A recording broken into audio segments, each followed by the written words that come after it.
Ashoka TV ప్రేక్షకులకు నమస్తే. దేశవ్యాప్తంగా 543 లోక్సభ స్థానాలకు ఎన్నికలు జరుగుతున్నాయి. అయితే 18వ లోక్సభకు ఎన్నికలు జరుగుతున్నాయి. ఇప్పుడు జరిగే ఎన్నికలు 18వ సాధారణ ఎన్నికలు, 18వ లోక్సభకు ఎన్నికలు జరుగుతున్నాయి.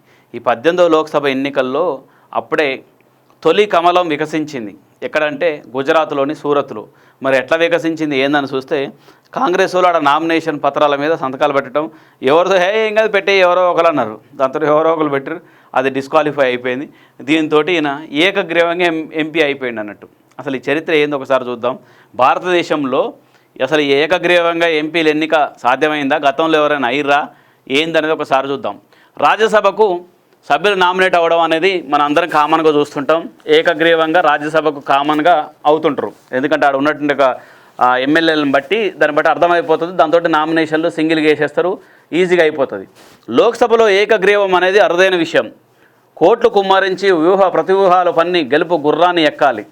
అయితే ప్రత్యర్థుల నామినేషన్లు తిరస్కరణకు గురి కావడం, మిగతా వాళ్ళు నామినేషన్లు ఉపసంహరించుకున్న ఘటనలో ఏకైక అభ్యర్థి విజయపీఠాన్ని అధిరోహించిన సందర్భాలు ఉన్నాయి. ముఖేష్ దలాలని ఏకగ్రీవ ఎన్నికతో ఈ అంశం మరోసారి తెర మీదకి వచ్చింది. ఈయనే గెలిచింది.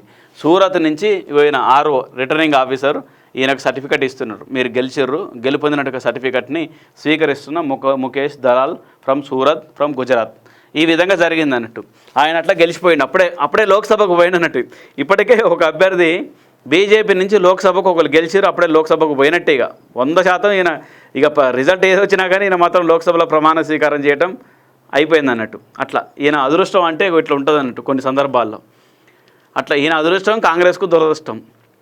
అట్లా ముఖేష్ దలాల్ కన్నా ముందు లోక్సభకు ఎవరెవరు పోయారో ఒకసారి చూద్దాం. అసలు ఏం జరిగింది హిస్టరీ ఒకసారి చూద్దాం, పొలిటికల్ హిస్టరీ. 1951 నుంచి ఇప్పటి వరకు 35 మంది ఎన్నికయ్యారట. ఎట్లా ఏకగ్రీవంగా ఎన్నికయ్యారు 35 మంది అట. 1951 నుంచి ఇప్పటి వరకు ఎంతమంది అయ్యారంటే 35 మంది ఏకగ్రీవంగా ఎన్నికయ్యారు. 2012లో సమాజ్వాదీ పార్టీ చీఫ్ అఖిలేష్ యాదవ్ భార్య డింపుల్ యాదవ్ ఉత్తరప్రదేశ్లోని కన్నౌజ్ ఎంపీ స్థానం నుంచి ఏకగ్రీవంగా గెలిచారట. ఆ తర్వాత 12 ఏళ్లలో ఏకగ్రీవంగా ఎన్నికవడం ఇదే తొలిసారి. అట్లా అదృష్టం ఏంటంటే 2012లో అంటే మళ్ళీ 12 అంటే 2012, 22, 23, 24 అంటే మరో 12 ఏళ్ల తర్వాత అన్నట్టు. 12 ఏళ్ల తర్వాత ఈ అదృష్టం ఈయనకు వరించింది. అప్పట్లో అఖిలేష్ యాదవ్ భార్య డింపుల్ యాదవ్ కూడా ఆమె కూడా ఇదే విధంగా గెలిచింది అన్నట్టు. కన్నౌజ్ నుంచి ఎంపీగా ఏకగ్రీవంగా అయింది. ఇప్పటి వరకు 35 మంది ఏకగ్రీవంగా ఎన్నికయ్యారు లోక్సభకు. ఆ తర్వాత ఈ 12 ఏళ్ళలో ఏకగ్రీవం కావడం ఇదే తొలిసారి. 1951లో 10 మంది అయ్యారట. 1951 అంటే 52 ఎన్నికలు జరిగినాయి కదా, అప్పుడు 10 మంది లోక్సభకు ఏకగ్రీవంగా ఎన్నిక. అప్పట్లో ఎంత కాంపిటీషన్ లేదు, ఏం లేదు. నామినేషన్ వేస్తున్నో తెలియదు, అసలు ఎట్లా స్కూటీలో కొట్టుపోయినాయో కూడా తెలియదు. ఏదో కారణం చెప్పి మీది కొట్టుకుపోయింది, మీ నామినేషన్ అంటే కూడా అవునా అన్న, ఇక సర్లే ఏం చేస్తాం. అప్పట్లో 1952 అట్టు ఉండేది. ఇక అట్లాంటి పరిస్థితుల్లో ఉన్న రోజుల్లో ఏకగ్రీవం కావడం అనేది కామన్. కానీ ఇప్పుడు చాలా స్క్రూటినీ చేసే అవకాశాలు ఉన్నాయి, కోర్టుకు వెళ్ళొచ్చు, ఇదంతా జరుగుతుంది కదా. 1957లో అంటే 52 తర్వాత 57లో రెండో లోక్సభకు ఎన్నికలు జరిగినాయి. అప్పుడు 11 మంది అయ్యారట. 1962లో జరిగిన లోక్సభ ఎన్నికల్లో 3 అయ్యారట. 67లో 5 అయ్యారట. 1971లో 1, 77లో 2, 84లో 1. ఇందిరాగాంధీ చనిపోయినట్టు సమయంలో జరిగిన ఎన్నికలు. ఆ తర్వాత 89లో 1, 2012లో 1. ఎవరు ఆమె? డింపుల్ యాదవ్. అట్లా ఇప్పటి వరకు ఈ విధంగా 35 మంది ఏకగ్రీవంగా అయ్యారు. అయితే ఈ ఏకగ్రీవం అయినటువంటి వాళ్ళలో ప్రముఖులు ఎవరైనా ఉన్నారంటే మాజీ ఉప ప్రధాని, మాజీ ముఖ్యమంత్రి యశ్వంతరావు బలవంతరావు చౌహాన్ కూడా ఉన్నాడు అన్నట్టు. అట్లా ఉప ప్రధాని అయిండు యశ్వంతరావు బలవంతరావు చౌహాన్. వైవి చౌహాన్ అంటారు కదా. అట్లా ఈ విధంగా ఎక్కడి నుంచి అయినా మహారాష్ట్ర నుంచి కావచ్చు. అంతేకాకుండా జమ్మూ కాశ్మీర్ మాజీ సీఎం ఫరూక్ అబ్దుల్లా, ఒడిశా మాజీ సీఎం హరే కృష్ణ మెహతాబ్, మాజీ కేంద్ర మంత్రి తిరువెల్లూరు కృష్ణమాచారి, నాగాలాండ్ మాజీ సీఎం ఎన్సి జమీర్, పిఎం సయీద్. ఈ విధంగా వీళ్ళు ఏకగ్రీవంగా ఎన్నికైనట్టుగా ప్రముఖులుగా చెప్పుకోవచ్చు. ఇది ఏకగ్రీవంగా ఎన్నికైనట్టుగా చరిత్ర.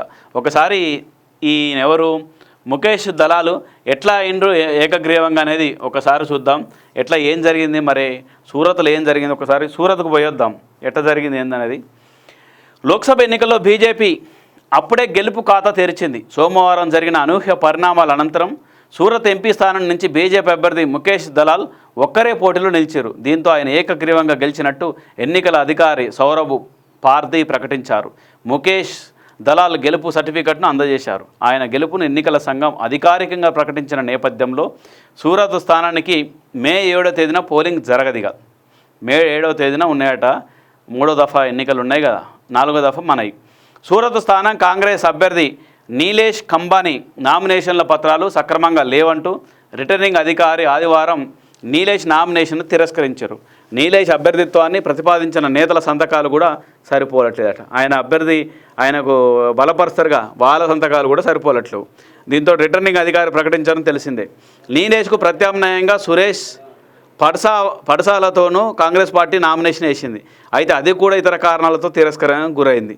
ఇక పోటీలో ఉన్న మిగిలిన 3 చిన్నపార్టీల అభ్యర్థులు బహుజన్ పార్టీ బీఎస్పీ నుంచి కూడా అభ్యర్థి ప్యారేలాల్ భారత్ సైతం తమ నామినేషన్ పత్రాలను విత్డ్రా చేసుకోవడంతో ఈ విధంగా ముఖేష్ దలాల్ ఏమైందంటే ఏకగ్రీవంగా అయిండ్రు. దీంతో ప్రధాని మోడీకి సూరత్ మొదటి కమలాన్ని అందజేసింది అన్నట్టు. అట్లా నరేంద్ర మోదీకి మొదటి కమలం గుజరాత్ నుంచి, సూరత్ నుంచి అందింది. అట్లా గుజరాత్ బీజేపీ ఖాతాలో దేశవ్యాప్తంగా ఒక సీటు అప్పుడే పడిపోయింది. అట్లా ఇది అదృష్టం అంటే అట్లా ఉండాలన్నట్టు. అట్లా ఈ విధంగా చూడొచ్చు. సూరత్లో సూక్ష్మ, చిన్న, మధ్యతరహా పరిశ్రమలు, వ్యాపార వర్గాలు బీజేపీపై గుర్రుగా ఉన్నాయి. 1984 తర్వాత తొలిసారిగా సూరత్లో ఓడిపోతామన్న భయంతో ఇలా మ్యాచ్ ఫిక్సింగ్ చేశారంటూ కాంగ్రెస్ చెప్పుకొస్తుంది.